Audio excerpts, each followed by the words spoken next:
invencible soy. Los chicos continúan su viaje hacia Ciudad Mossdeep, pero es entonces cuando los equipos Aqua y Magma se dejan ver. Archie y Maxie, líderes de ambas organizaciones, ya se tienen hartos, pero ambos han capturado al Pokémon legendario Rivalos, al revés, por lo que deben acordar un intercambio entre Groudon y Kyogre. Sin embargo, todo se descontrola en una lucha caótica cuando Kyogre es liberado. Pikachu se fusiona con el orbe azul y consigue un aspecto súper extraño, algo así como primigenio, pero lo más importante es que libera a Groudon, mientras Archie, consumido por el poder del orbe rojo, busca aniquilar a todo el mundo, dando comienzo a la dramática batalla entre estos dos Pokémon de leyenda. Ah, sí, también llega Lance a ayudar o algo así. No metieron a Steven. Al final ambos equipos se deshacen y la paz climática vuelve a la normalidad. Y hasta aquí la participación de los equipitos patéticos. Creo que el estafador resultó estafado. Los muchachos finalmente llegan a Ciudad Mossdeep, donde al visitar el puerto espacial conocen a Yugi y Saori, mejor conocidos como Tate y Lisa. Sí, ya volvimos con esas referencias de doblaje. ¿Por qué siempre tienes que decir hermano pequeño, Lisa? Si somos gemelos, nacimos el mismo día. En parte porque siempre te gano, pero más porque te hago enojar. Ambos son los líderes de gimnasio de la ciudad, así presenciamos la primera batalla doble oficial en un gimnasio. Ojo, ojo, la de la Liga Naranja no cuenta.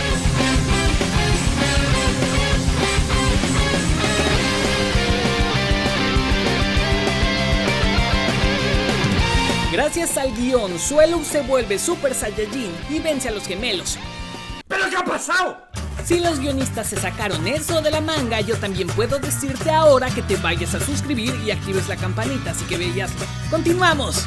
Después, Ash, nuestro querido Mostacita, derrocha confianza por lo que tiene una batalla amistosa contra Drake del Elite Four.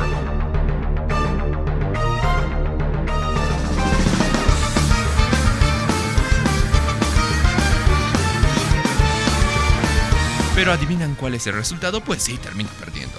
La verdad, las cosas como son.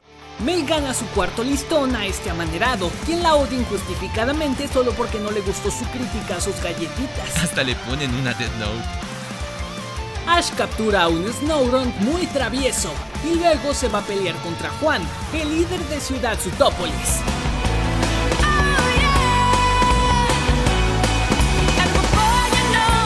Tras una ardua lucha con todos sus pokés, Ash sale victorioso y al fin está listo para la Liga Pokémon. Pues sí, güey. Finalmente Mei gana su último listón, por lo que está lista para participar en el gran festival, que es como la Liga Pokémon pero de concursos. Sí, ¿me entiendes? También logra atrapar un Munchlax de por ahí. Ash conoce a este chico llamado Morrison, quien también busca participar en la liga. Y Censura-chan ataca de nuevo. Inicia el gran festival. Ahora sí viene lo chido.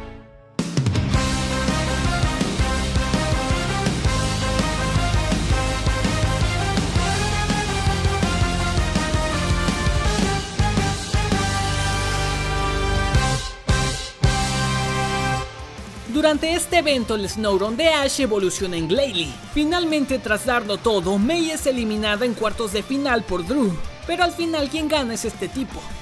Pero tranquilízate porque la liga ya inicia. Ash y compañía conocen a Tyson Gabriel, quien tiene como compañero al gato con botas. Ya, mucha plática, pocas peleas. ¡Dale! Ahora sí viene lo chido.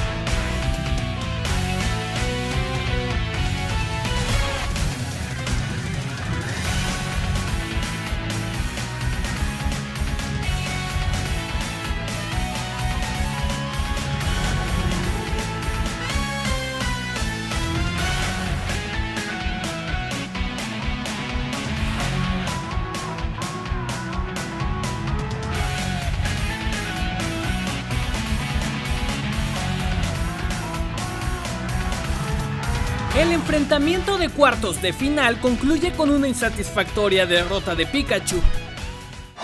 ¡No! ¡Maldición! Hay destinos peores que la muerte. Es horrible. Me da asco solo verlo. Ya todo ha terminado, así que a continuar cada uno por su lado. Por ello Mei y Max a Hoenn y Ash y Brook a Kanto. Y ya. Se acabó. Durante su camino a casa, Ash pasaría por Ciudad Verde, sí, donde destruyó su primer centro y gimnasio Pokémon. Allí se toparía con la miembro del Elite Four de canto, Agatha, esa viejita que creo que era la novia del profesor Oak, y con este gordito llamado Scott. Doña Agatha le propone al Mostaza una batalla amistosa, a lo cual claramente no puede negarse. ¡Miren el tamaño de esos huevos!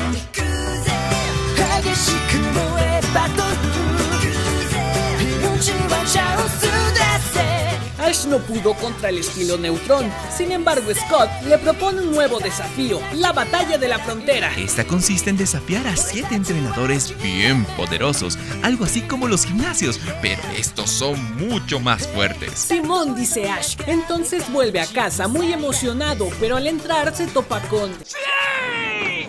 ¡Sí! Al final todos se extrañaron mucho y volvieron con Ash, incluyendo el pequeño Fampi, quien se alista para un nuevo viaje con su entrenador. Ah, sí, también May consigue un Squirtle del laboratorio del profe Oak, así que la aventura continúa. Amigos son amigos para siempre y por siempre, en las buenas y en las malas. Pero no te emociones porque al final Misty termina yéndose de nuevo y los chicos llegan a la fábrica de batalla, donde Ash deberá enfrentarse contra Nolan, el primer cerebro de la frontera, quien tiene como amigo al mismísimo Articuno. ¡Ah, no manches! ¡Un legendario!, dice Ash. Entonces yo llamaré a Charizard, Charizard. Y esto se va a controlar.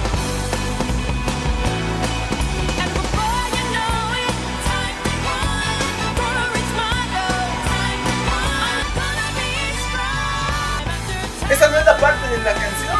Están poniendo otra parte. ¿Qué onda con ustedes? Primer símbolo de la frontera, listo. May también aprovecha y se mete a los concursos de canto. Ah, y Harley Quinn también anda por aquí, pero mi waifu consigue su primer listón sin problemas. Oye, ella era mía.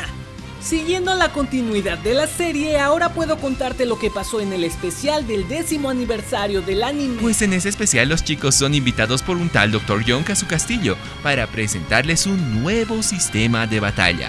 Allí se toparían de nuevo con Misty, sí, Misty, y el profe Oak. El Dr. Young se presenta y muestra a los protagonistas su sistema basado en Pokémon espejismos, virtuales pero tangibles. Aparece un tipo que se hace llamar el Maestro Espejismo, quien secuestra al doctor y al profe Oak. Así que los chicos deben hacer de todo para vencer a este tipo y a sus Pokémon. El propósito del Maestro Espejismo es hacer Pokémon poderosos, sin debilidad alguna, y en una de esas tantas movidas también secuestra a Pikachu. Por algún motivo busca extraer la información, así que accede a sus recuerdos y se nos confirma que al menos las primeras 5 películas son canon. Al final todos descubren que el villano tonto se trata del mismísimo Dr. Young, quien logró crear legendarios espejismos para al final ser vencidos por un Mew superpoderoso. El malo logra escapar, la animación y estilo de dibujo de todo este especial estuvo bien fea y fin. Sí, ya es todo, dale fin.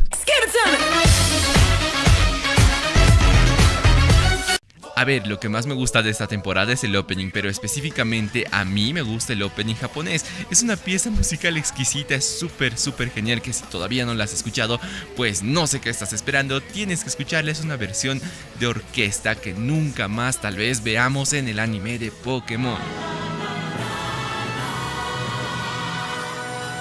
Y hablando de los capítulos en sí, pues aquí no le emociona cuando cierra una generación, en este caso la generación avanzada, pero el combate con el cual yo me quedo es el combate de Ash contra Nolan, porque este Mostaza se enfrentó a un Articuno y le partió, obviamente, el... Órale, este carnal sí me comprende. Tú también comenta allí abajo qué te pareció esta temporada. La neta, esto de la batalla de la frontera se pone cada vez mejor. No puedes perderte el próximo resumen. Agradezco a mi amigo Cloudworld por su valiosa participación en este video, así que vayan a suscribirse a su canal, lo dejaré en la descripción y aquí arribita también para que le piques. Pues muchísimas gracias a ti, Ponta, y me he divertido un montón, y ten por seguro que no será el último video que haremos juntos, porque nos esperan muchas más sorpresas. Soy Clau, hasta la próxima. Espérate, antes de que te vayas te cuento del episodio perdido de esta temporada. Bueno, censurado mundialmente debido al terremoto de Chuetsu en el año 2004. La trama del episodio consistía en los chicos enfrentando un Whiscash que se la pasaba atacando con terremoto a toda una isla, por lo que su misión fue obvia. Oye, hagamos crecer este canal. Te dejo el botoncito para que te suscribas y este videíto para que le piques. Comparte si te ha gustado y nos vemos en la próxima. Bye. Ahora sí viene lo chido.